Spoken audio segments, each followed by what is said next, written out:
Hello my friends, and welcome back to another watercolor tutorial. Today we are painting another fall inspired painting inspired by someone called Echoes, and we are going to be painting acorns with I think they're supposed to be oak leaves, but they're definitely not. That's okay. We can go with it. So this is basically, these acorns are going to be attached to a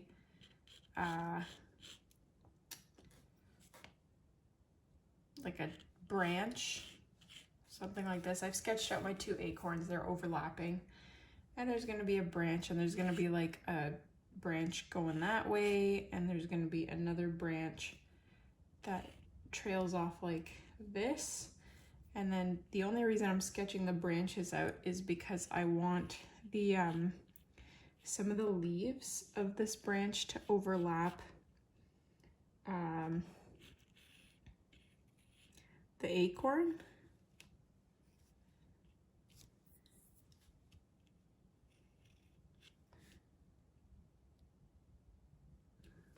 And that's the only one that's probably going to overlap. The others will be tucked behind.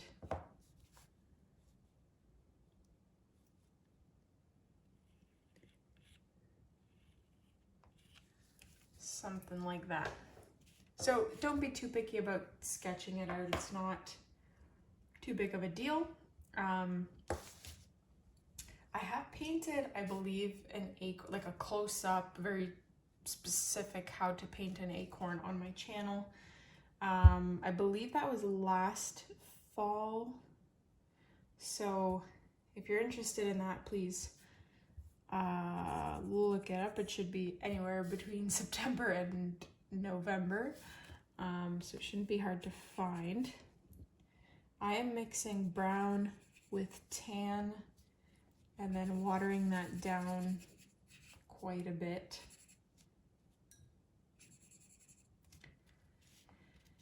And I'm going to be painting the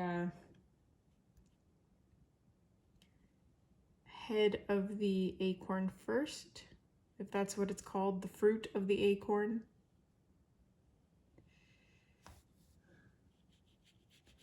And I'm just going to fill,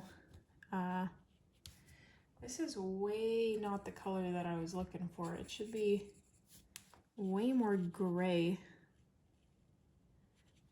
toned. So I'm picking up gray and I'm mixing that into the mixture.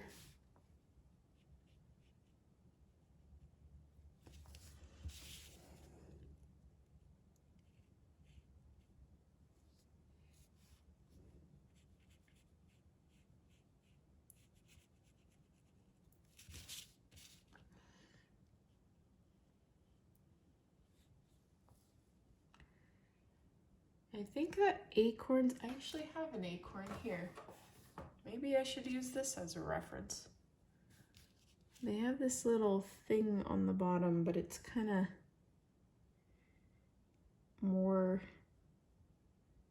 like that. It's like rounded a little bit. Chestnuts roasting. These are not chestnuts. I recognize that in case someone's like, these are not chestnuts, Julie. I know. I wonder how many people in their lives have actually eaten chestnuts, because that's such a nostalgic and common Christmas song that is played during Christmas time. But how many people have actually eaten a chestnut, let alone seen a chestnut, let alone roasted it on an open fire? I can tell you that I am one of those people. But I will admit that I think the first time I saw an actual chestnut on a tree was a few years ago when I happened to be in Belgium during the fall. And they're at least in the neighborhood of my husband's parents, they are plentiful. And so these chestnut trees are everywhere. And the chestnuts were just falling on the ground. They were being swept to the side of the road, basically. Sort of like, I don't know, what's common here? Pine cones, leaves. You could just walk outside and there would be chestnuts laying everywhere. And yeah, it was awesome because my husband's like, yeah, these are the edible ones. These are the ones you can eat. And so we collected a whole bunch and brought them home, and we obviously didn't roast them on an open fire because I guess we could have, but we just roasted them in the oven with oil and salt. And they are good. I mean, eaten raw, they're also really good, but roasted, whew, that's a whole another experience. Anyway, here I've just picked up, I took the original color that I used to paint these chestnuts and I added in black. And I'm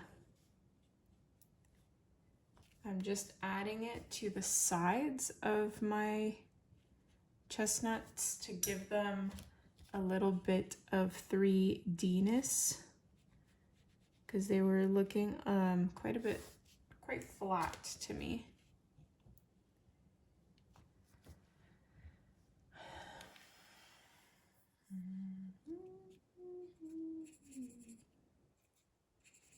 It's September 2nd, so you know what, I still can't sing Christmas carols, but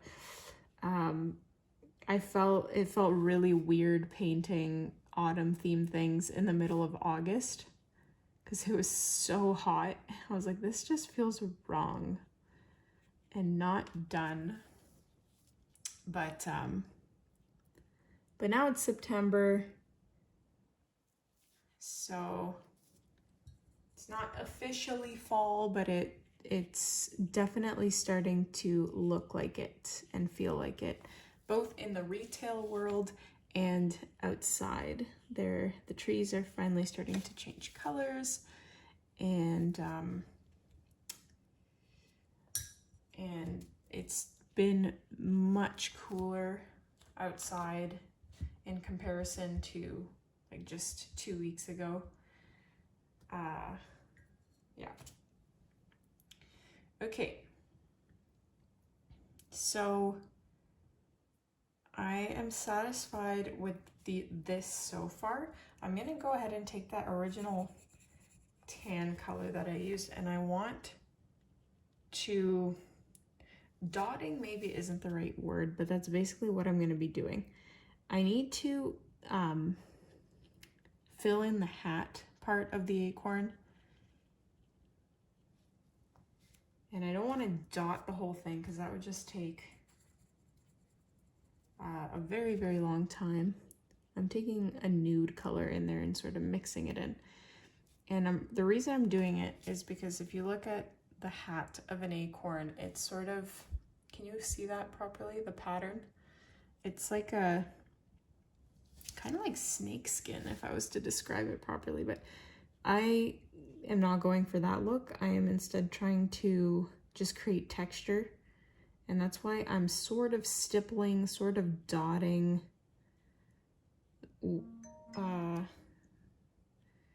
the pattern on, and then I'm going to go over it with different shades. So I'm starting with the lightest shade that's going to be on the hat part itself.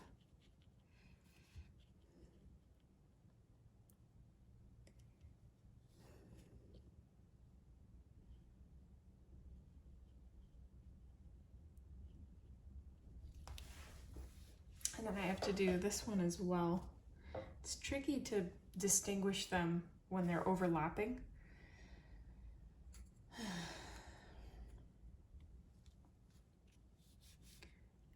So since we're in the autumn spirit here, every year, and I may have said this in a previous tutorial, I don't know, I'm just so excited about it, but every single year I get really, really excited to decorate the front of our house for fall. I get really in the mood, same with Christmas time. Like during Christmas, I make my own planters. I go out into the woods and pick a bunch of different evergreen branches like cedar and pine and juniper and what else do I pick? I pick pine cones and birchwood and dogwood, which are those, it's like that very red bark, red twiggy bush. I pick those random red berries that grow on the sides of lakes. Like we take our canoe and I go hunt for them. It's a lot of fun. I just enjoy the whole process.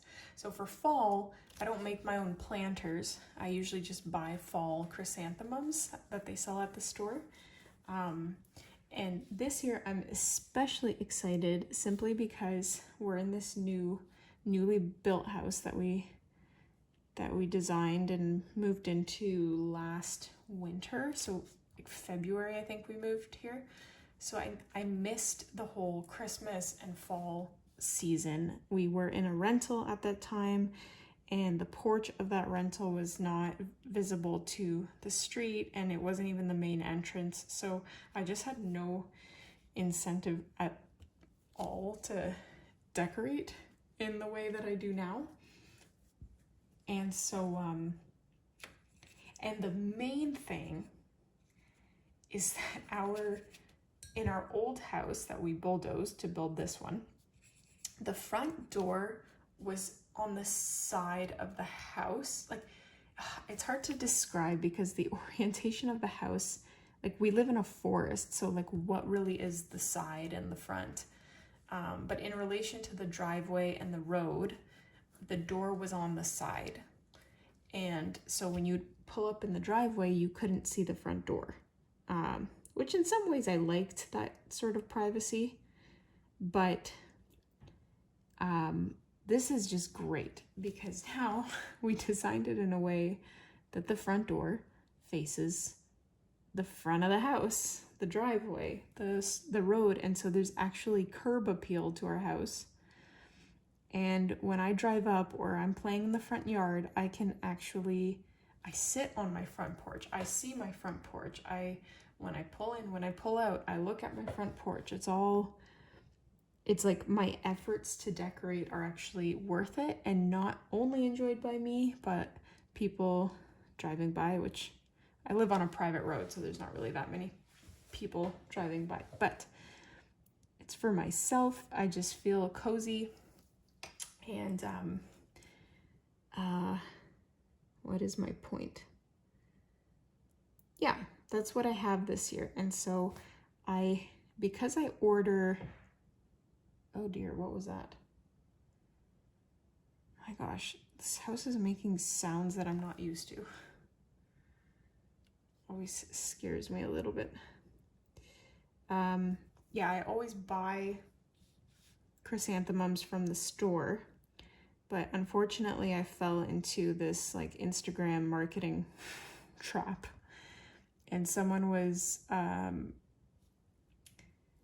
describing or showing, I guess, these synthetic fall chrysanthemums that they bought, and I was really intrigued because usually synthetic, like faux foliage, faux flowers, they look fake. They don't look genuine.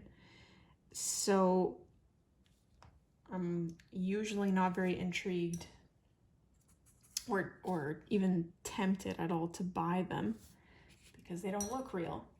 But these ones looked genuine, and I was like, okay, these cost 2.5 times what I would purchase at a store. So if I buy these, they're technically paid off in 2 autumns. So I will be saving money in the long run because I won't be needing to buy new ones every year. That's first of all. Second of all, I won't have to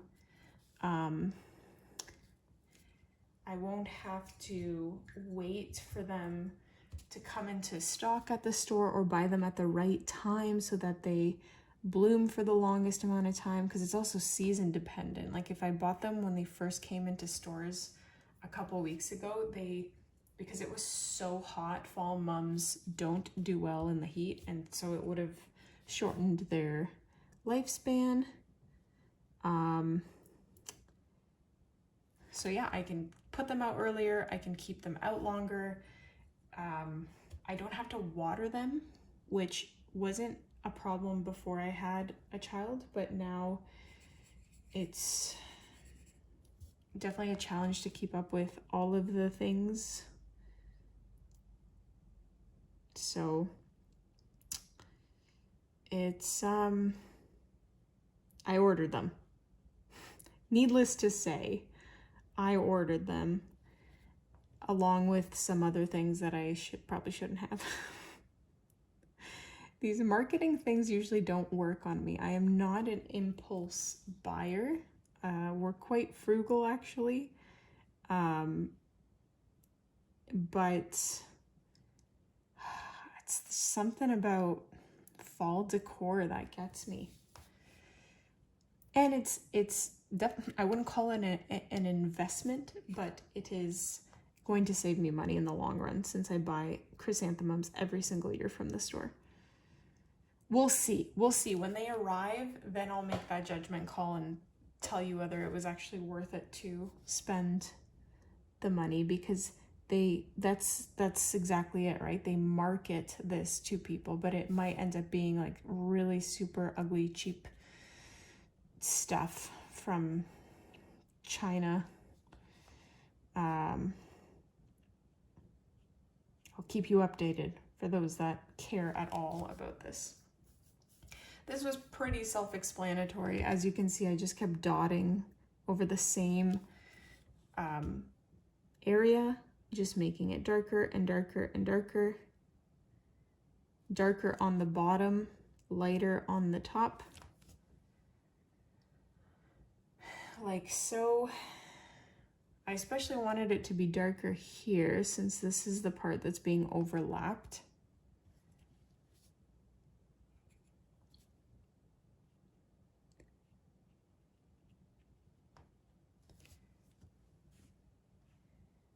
And then the other thing I would like to do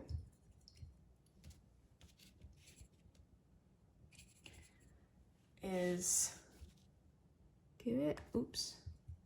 I have black on my paintbrush, but it's very watered down because I want to just add like a black shadow directly underneath the hat part.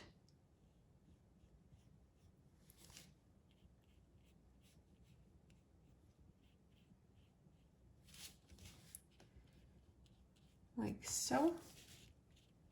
And then the other thing I'm going to do, I'm going to switch to my liner brush. This is a size 7. I'm assuming it's a liner brush. I've said this in many videos.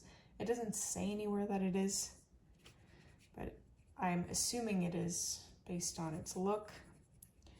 Taking some of this original dark color, but it's way more pigmented, and by that I mean there's not a lot of water on my paintbrush. And I'm going to paint these. I know there's no, if you look really close, you can see these vertical lines going from top to the bottom of the acorn. So I'm going to add that just for a little bit more texture to this. I think I need more water though, because if I don't have enough water, then there's no traction on the paper and nothing shows up. It's a delicate balance because you want it to come out nice and thin, but you need some water, right?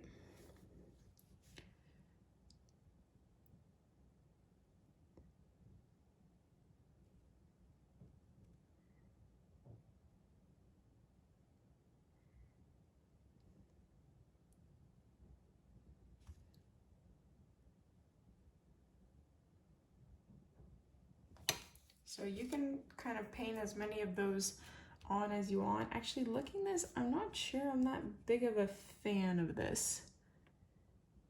Maybe I should have just kept it the way it was, or just on the one side.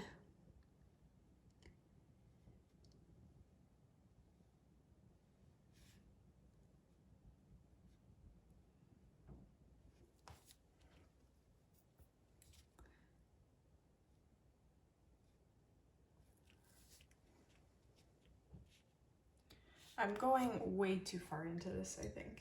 This is exaggerated, the level of detail that I'm showing you at the moment. I am going to take white acrylic paint and just do a dab of a glare here in the center, or you could go a little bit to the side. Just try to make it a little irregular to make it a bit more believable.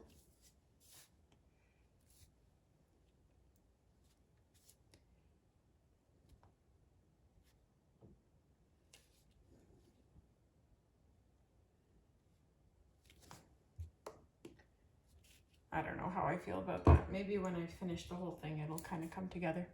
Okay. Actually, I also wanted to add a little bit of that white acrylic paint on the hat part. Just up here a bit to lighten it a tad. I went a little bit happy on the dotting in places where I wanted it to be a little bit lighter. So that's a bit better. Okay, now we're gonna paint these what should be oak leaves, but don't really look like oak leaves to me. That's okay. You can make them whatever color you want. Technically, when they fall off a tree, they're typically like this nice dark chocolate brown color, or like a dark milk chocolate color. But because our acorns are already quite saturated in brown, I'm gonna make them like tan, orange, those variations, if you will. So feel free to join me in that endeavor. So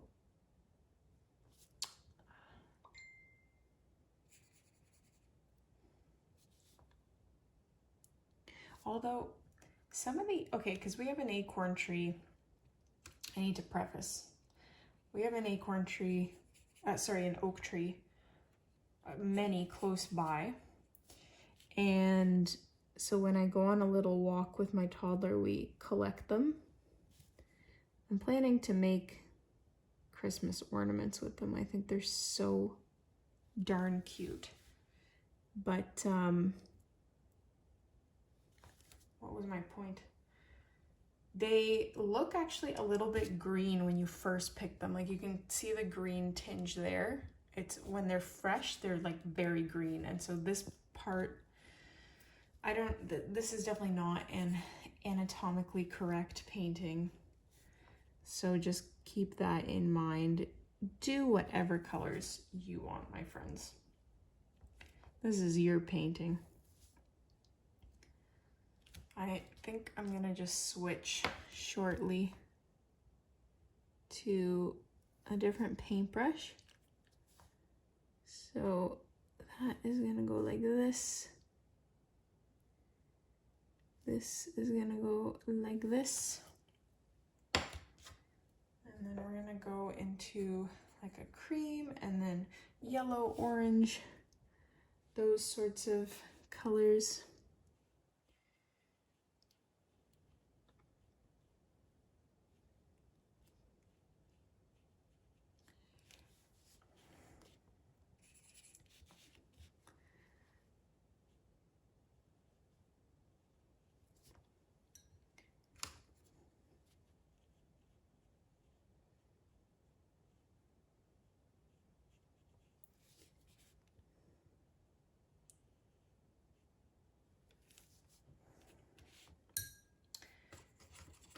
maybe a little bit of yellow in there. And it might look nicer if you do it a lot more abstract than I'm doing it. I'm doing mine very detailed, and I didn't intend for it to look like this. I wanted it to be looser, but things don't always go how you plan.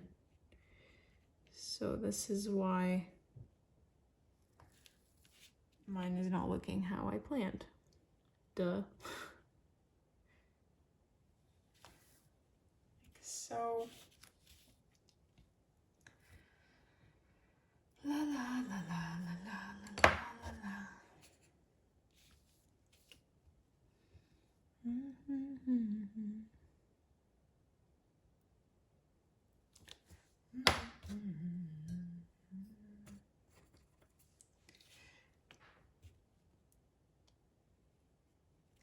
I think I've talked about this in a previous video. I don't know, but I'm just filling time because this is quite self-explanatory. Ooh, do I have a stamp for this? No, I just have a bunch of trees. Never mind. What was I gonna say? Wow, my train of thought is really short spanned.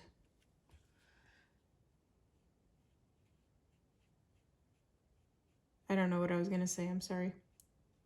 I was excited to, clearly I was excited to talk about something, but I don't know what.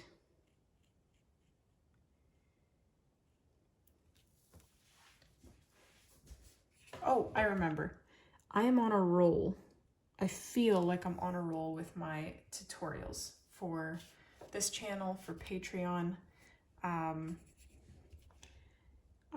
Since March, when I ran out of my pre-filmed tutorials, I had such a hard time all summer trying to keep up and paint. And then to make matters more challenging, I added my Patreon account in a sudden burst of inspiration. That was later, I regretted that burst of inspiration.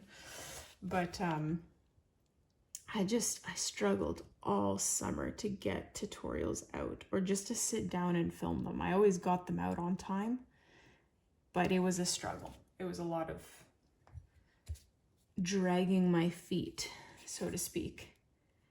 And I finally feel in the groove. I finally feel inspired. And it is all because I started doing this thing that this person on Instagram that I really enjoy said that she does, which is she writes 5 things. Like one day she writes for the next day 5 things that she's going to do that day. And so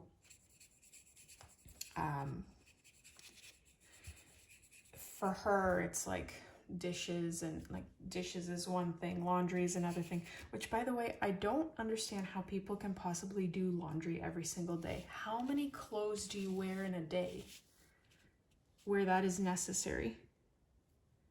When it was just my husband and I would go 3 weeks before we did laundry, and we don't buy clothes a lot. Like I wear clothes that I wore 15 years ago. So what am I don't know. I'm still trying to figure that out. But one of her 5 things, like she did laundry every day, she did dishes every day, and then something, it was like a gardening channel. So she was doing a lot of gardening and preserving and stuff. And some of those things were on her 5 as well. And she showed, like, she's been talking that this is what she does for years. But I never really caught on to it until she showed just exactly how she literally just writes it in her day planner. Like, these are my 5 things that I'm gonna do. And for some reason that spoke to me, that stuck. And I was like, that is really easy. All she literally does is write down the 5 things that she wants to do the next day. And I tried it, and I've been doing it now for 2 weeks, and I've I haven't felt this productive in a year probably. And so I get so much done in a day that it's actually exhausting, because sometimes I'm up until the other day I was up until 1 a.m., which is 3 hours past my bedtime, just trying to finish applesauce, because I have this tendency where instead of doing the 5 things that are on my list, I do the things that I randomly see need to be done. And then I'm like, oh no, I still need to do all the 5 things on my list. But it's been so helpful and such an enjoyable process just in general. So if you are somebody that kind of struggles with that, I recommend trying that method. It has helped me dramatically get things done. So one of the things on my list today was, I was still kind of dragging my feet about it, but it was to paint 2 tutorials for my channel. Because I've been doing a lot of pre-painting for my Patreon. But I was like, I cannot fall behind with the other things that I'm doing. And I knew exactly what I was doing during my toddler's nap time, and I just came here, sat down, and started painting. And it feels awesome. It feels really good to have that motivation to want to do that. I highly recommend it if you are also somebody that struggles with motivation and getting things done. But the key thing is to physically write it down. For me, at least, that's key, because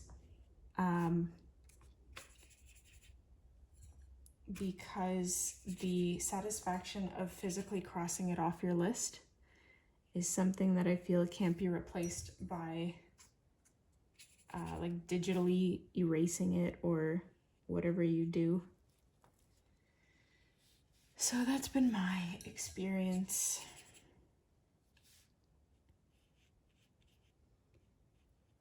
Yeah, so as I go, I'm making these more and more abstract and rough, these leaves.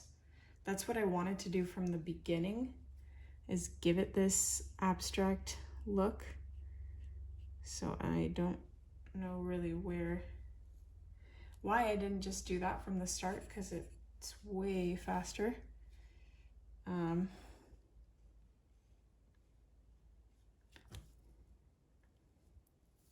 Also, the other thing, and this may not be relevant for everyone, depends on, the dynamic in your household.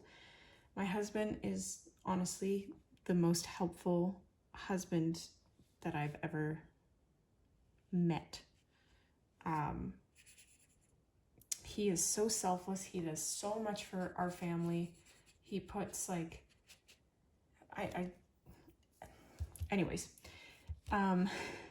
once I realized that I don't have to do everything by myself, I always knew that, he would always help when I asked him to, but I just wanted to get things done. I didn't have the patience to wait for him to finish whatever he was doing. I would just go and do what I needed to do.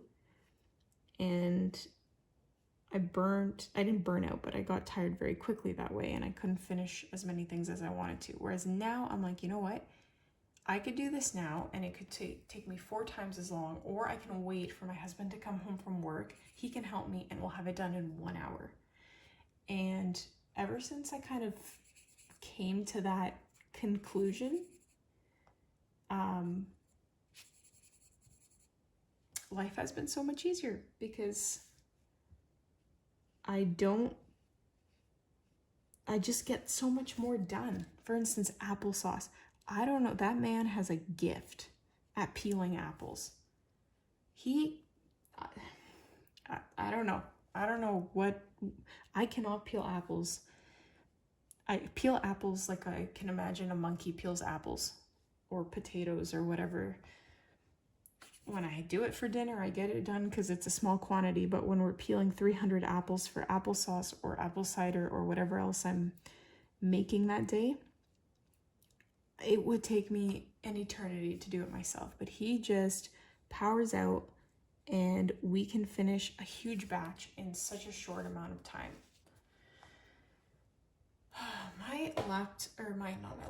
My phone is making these weird clicking noises. I really hope it's recording this video properly because we're like 35 minutes in here, so I hope I didn't lose this content. I'm pretty happy with this. Ooh, one other thing, you can add like a little loose leaf floating to the ground.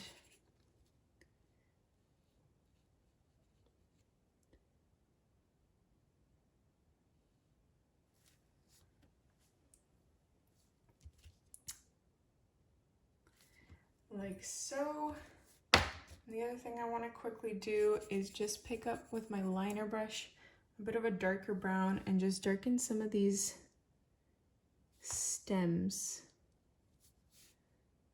just to add a little bit more to this painting.